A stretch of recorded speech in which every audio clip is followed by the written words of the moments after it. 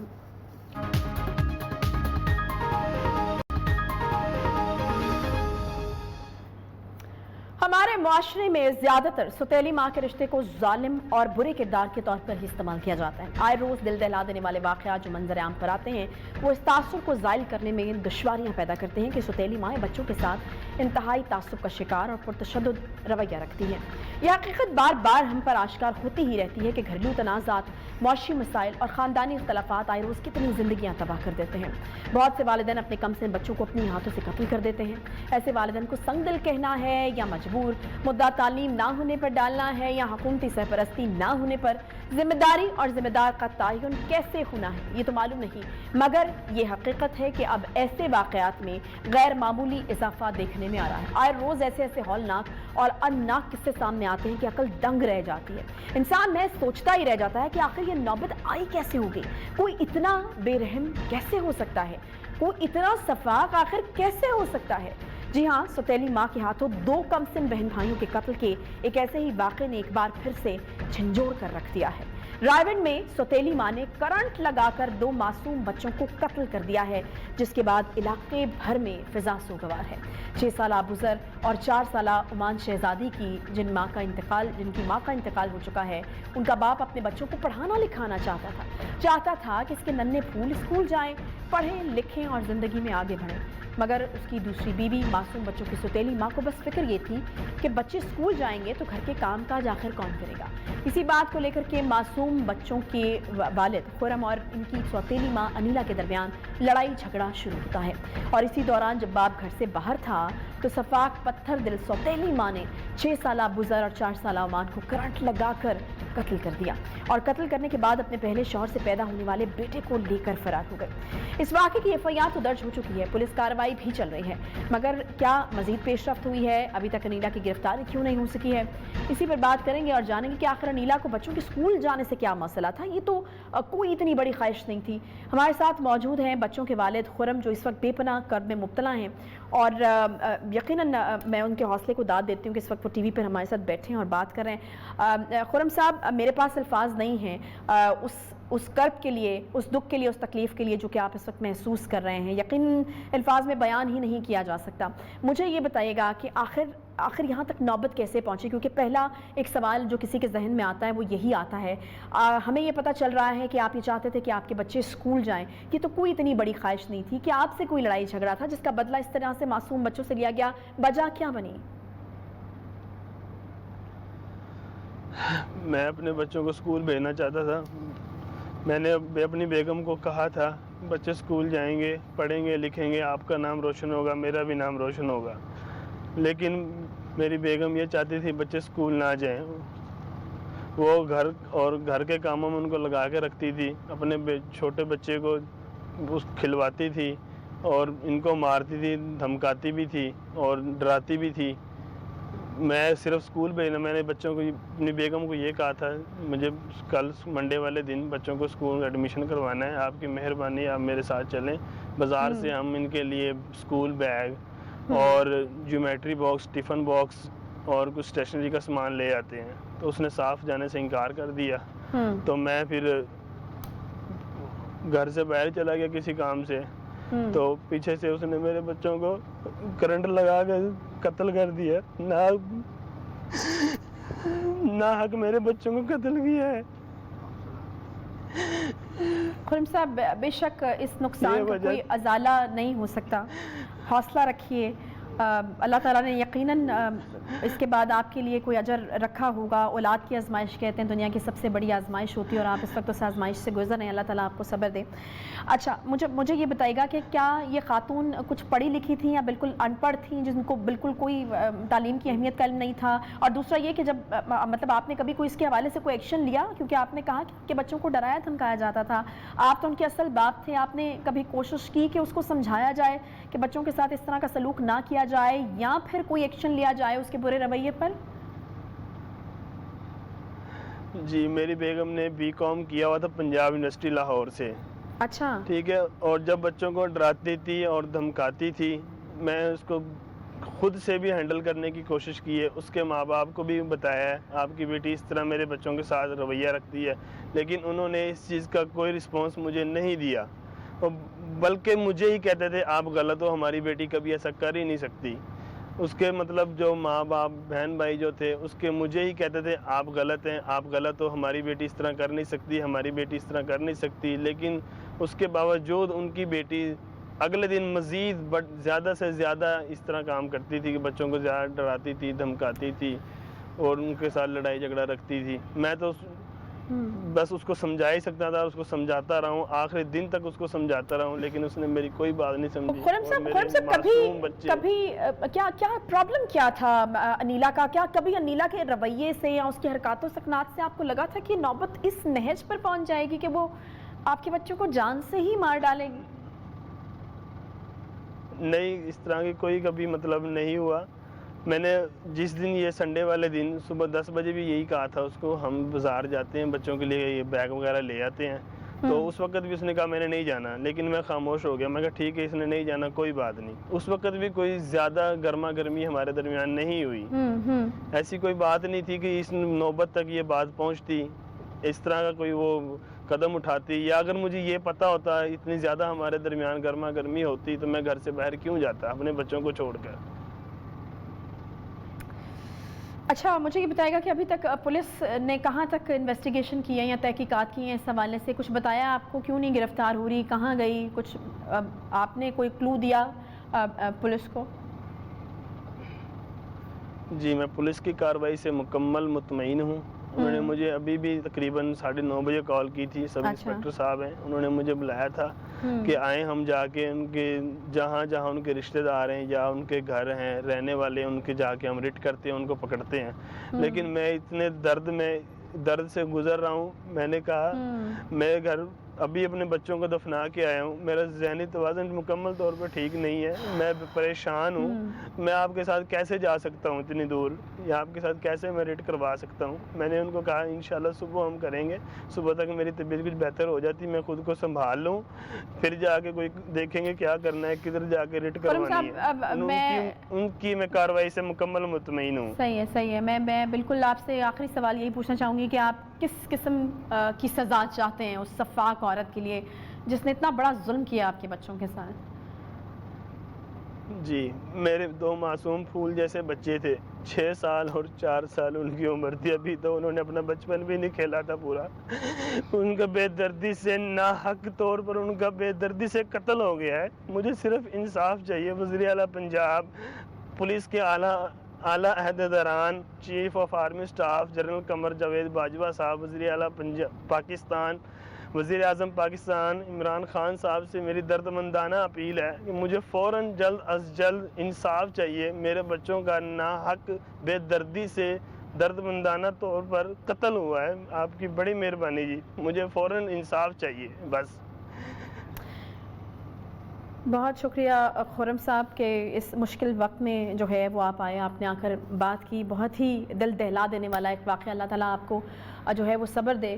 اور میں بالکل اس حوالے سے مجھے پورا یقین ہے کہ وہ 2 معصوم پھول جو ہیں وہ اس صفاق دنیا سے بہت بہتر جگہ پر ہوں گے. جی کچھ بول رہے ہیں آپ خرم صاحب, کچھ کہہ رہے ہیں, کچھ کہنا چاہتے ہیں؟ ہاں جی, میں بول رہا ہوں 2 سال پہلے بچوں کی عمر 2 سال اور 4 سال تھی جب ان کی ماں گزر گئی تھی.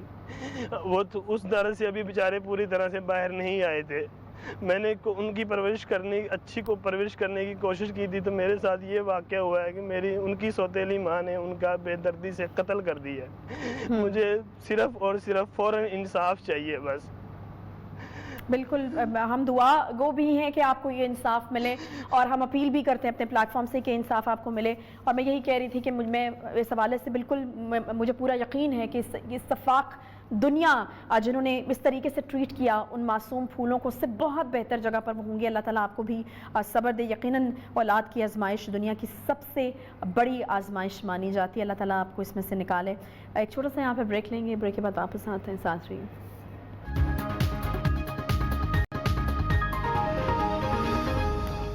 Welcome back. P T I کی حکومت آئی تو وزیراعظم عمران خان نے ویژن میں کنسٹرکشن انڈسٹری کو خاص اہمیت دی. کنسٹرکشن انڈسٹری کو مراعاتی پیکیجز دیے گئے. سیمنٹ اینڈ اسٹیل کے علاوہ تمام مٹیریل پر ود ہولڈنگ ٹیکس ختم کیا گیا. ایمنیسٹی اسکیم کا اجرا ہوا. سرمایہ کاری پر ذریعہ آمدن نہیں پوچھا جائے گا, یہ بھی کہا گیا. بلڈرز اور ڈیولپرز کے ساتھ ساتھ خریداروں کو بھی سہولت ملے گی. کنسٹرکشن انڈسٹری کی بدولت انویسٹر کو ٹیکس نیٹ پر لایا گیا. پراپرٹی سے حاصل آمدن پر فکس ٹیکس رکھے گئے. نیا پاکستان ہاؤسنگ اسکیمیں متعارف کروائی گئی. نیا پاکستان ہاؤسنگ اتھارٹی کے کم لاگت والے گھروں کے لیے ٹیکس کو 90% تک کم بھی کیا گیا. اور پھر یوں ہوا کہ اسی کنسٹرکشن انڈسٹری سے اکانومی کو بوسٹ ملا. کورونا سے جہاں ساری معیشت مشکلات کا شکار تھی, وہیں کنسٹرکشن انڈسٹری نے معیشت کو بہت سہارا دیا.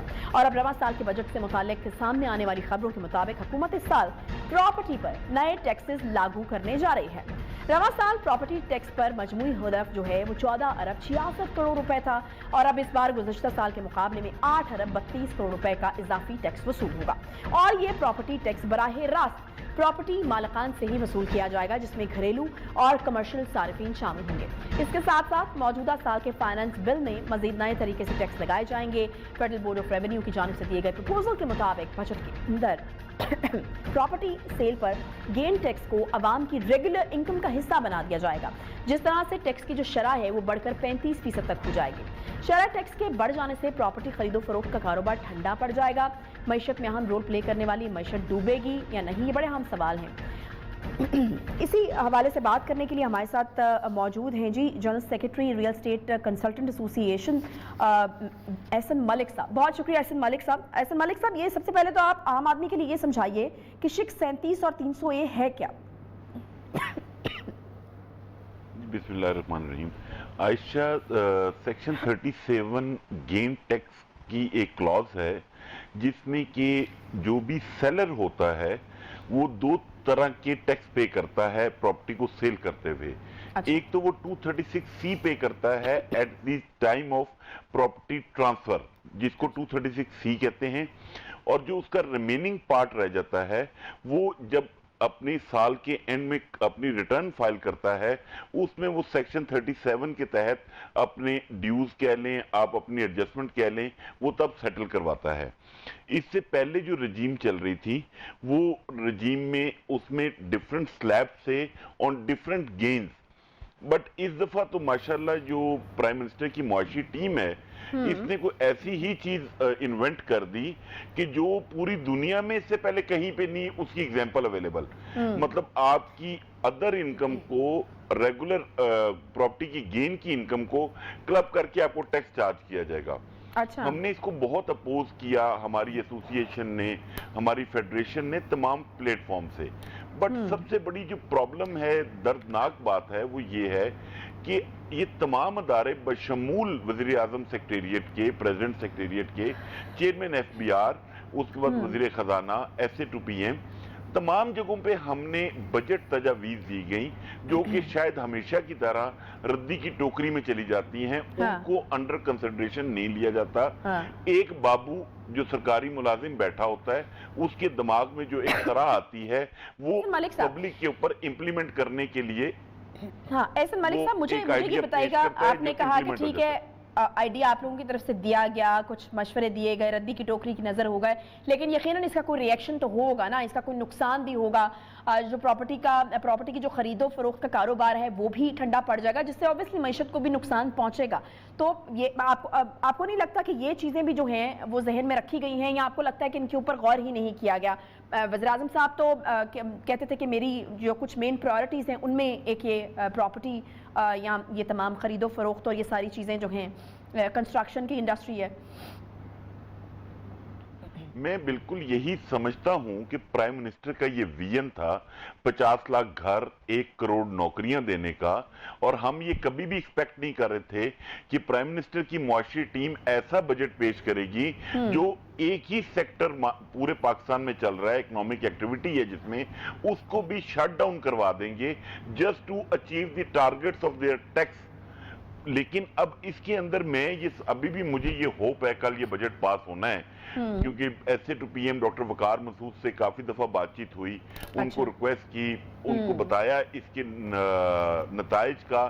میں بڑا ہوپ فل ہوں کہ کل شاید کوئی بہتری کی خبر آ جائے. تو انہوں نے کوئی تسلی دی تھی آپ کو احسن مالک صاحب؟ تسلی تو پولیٹیشین کا کام ہے، آپ کو پتہ ہے دینا، بٹ وقار مسعود صاحب ایک زیرک انسان ہے، فائنانس کو سمجھتے ہیں، اور وہ اب یہ میری جو اپنی انڈرسٹینڈنگ ہے اس بارے میں وہ یہ کہ یہ نیچے سے ایف بی آر سے ایک انیشیٹو چلا جو at the time of budget جب یہ پیش ہوا وہ اس وقت اوور لک ہو گیا. تو میرے خیال میں ابھی وہ انڈر کنسیڈریشن ہے. کل اب جب یہ اسمبلی میں بجٹ پیش ہوگا تو پتہ چلے گا یہ لوگ کیا کرتے ہیں. اچھا، یہ کیا تھا احسن ملک صاحب کہ جو محکمہ خزانہ کے کچھ لوگ ہیں وہ یہ بھی کہہ رہے تھے کہ نئے ٹیکس نہیں لگائے جا رہے، بلکہ جو پراپرٹی ٹیکس نیٹ میں نہ آنے والے پراپرٹی مالکان ہیں ان کو اس فہرست میں شامل کر کے ہدف حاصل کیا جائے گا. تو یہ بات کس حد تک درست ہے؟ نہیں بالکل، آپ یہ انہوں نے آئی واش ہے. مطلب فائنانس منسٹر نے 11 جون کو جو بجٹ سپیچ کی تھی اس میں انہوں نے ریئل اسٹیٹ سیکٹر یا پراپرٹی سیکٹر کو ٹچ ہی نہیں کیا. میں بجٹ سپیچ میں ایک چینل پہ بیٹھا ہوا تھا، ہم نے وہاں پہ پورا سنا، آپ نے بھی دیکھا ہوگا. بٹ جب ہم بجٹ سے فارغ ہوئے تو اس کے بعد جب بجٹ ڈاکومنٹ دیکھا تو اس میں تو ہمارے لیے ہمیں انڈرسٹینڈ کرنا بہت مشکل ہو گیا اس چیز کو سمجھنے کے لیے کہ یہ کیا میکنزم ڈیولپ کرنا چاہ رہے ہیں پاکستان میں جو پوری دنیا میں اویلیبل نہیں ہے. جبکہ آلریڈی ہم پہ پاکستان پہ فیٹف کا پریشر ہے اور فیٹف بھی اس سیکٹر کو ٹائٹن اپ کرنا چاہتا ہے. اس کے اندر بجائے گورنمنٹ ہمیں ایٹ ایز کرے، فیسیلیٹیٹ کرے، الٹا ہمیں ٹیز کیا جا رہا ہے. ہمارے لیے سب سے بڑی پرابلم یہ ہے ہمیں کوئی فیسیلیٹی نہیں پرووائڈ کی جاتی. ہم جی ڈی پی میں ایک میجر شیئر ہولڈر ہیں، اس کی گروتھ میں، اس میں پاکستان کے ریونیو کے اضافے میں، بٹ ہمارے لیے پاکستان میں کوئی فیسیلیٹی اناؤنس نہیں ہوتی. ہمارے لیے انفارچونیٹ ہے ہمارا ادارہ ہی نہیں ہے پاکستان میں کہ ہم نے کس کے پاس جانا ہے، کہ ہم نے اپنے ایشوز کس سے ڈسکس کرنے ہیں، اپنے جو مسائل ہیں ان کو کس طریقے سے حل کروانا ہے. تو احسن ملک صاحب، آپ اگر مطلب کوئی مطالبہ کیا ہے آپ کی یا کوئی تجویز اگر آپ دینا چاہیں اس پلیٹ فارم کے ذریعے؟ عائشہ، سب سے پہلا مطالبہ تو ہمارا یہ ہے کہ خدا را پوری دنیا کی طرز پہ ہر جگہ پہ ریل اسٹیٹ ریگولیٹری اتھارٹی ہوتی ہے. مجھے نہیں سمجھ آتی کہ پرائم منسٹر نے ریگولیٹری اتھارٹی کا بل سینٹ سے اور نیشنل اسمبلی سے بل پاس کروا کے وہ کسی بابو کی دراز میں وہ فائل دبی ہوئی ہے وہ کیوں نہیں امپلیمنٹ ہو رہی. اس کو امیڈیٹلی امپلیمنٹ ہونا چاہیے تاکہ اس میں تمام پاکستانیز کا انٹرسٹ لک آفٹر ہو، مسائل نہ ہوں جو مسائل اس وقت پاکستان میں اکثر لوگوں کو درپیش ہوتے ہیں انکلوڈنگ ریئلٹرز کے. وہ ہم یہ سمجھتے ہیں کہ وہ امپلیمنٹ ہوگا تو ہمارے رائٹس کا بھی کو بھی پروٹیکشن ملے گی. ٹھیک ہے، صحیح ہے جی. بہت شکریہ احسن ملک صاحب، جنرل سیکرٹری RECA ہمارے ساتھ موجود تھے. کچھ اپنے مطالبات وہ بیان کر رہے تھے اور وہ کہتے ہیں پوری دنیا کی طرح ریگولیٹری اتھارٹی جو ہے اس کا قیام جو ہے وہ ناگزیر ہے اور وہ کرنا چاہیے. یہ مطالبہ ان کی طرف سے سامنے آ رہا ہے. بہرحال وہ پر امید بھی ہیں کہ بجٹ جب پاس ہو جائے گا اور امپلیمنٹیشن ہونا شروع ہو جائے گی تو شاید کوئی بہتر خبر جو ہے وہ ان کے لیے اس میں ہو. اس کے ساتھ ہی پروگرام کا وقت یہاں پر ختم ہوتا ہے. انشاءاللہ آپ سے کل ملاقات ہوگی. خیال رکھیے اپنا. اللہ حافظ.